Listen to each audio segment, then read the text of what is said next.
Canım şiir istedi. Mürekkebi üstünde mis gibi tebeşir kokan. Alıp dizelerin üstüne çocukluğuma, gülümseyen yanıma yol olan.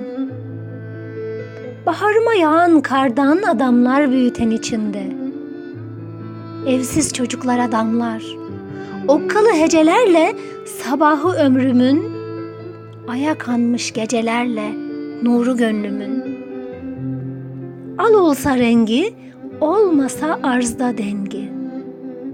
Savurdukça yel utansa, çağladıkça sel al desin. Demle dök, dinlensin ahenginde yer gök. Kalmasın keder elemin. Aksın billur gibi sinesine kalemin. Af ki af.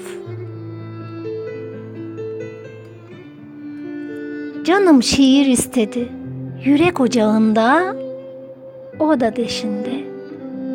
Dönerek pişmiş, pişerken bir güzel değişmiş. Canım dedi bana, canım şiir istedi. Canım şiir istedi.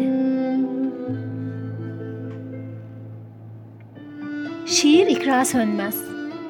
Yorumlayan Hatice Türkmen Yurtseven.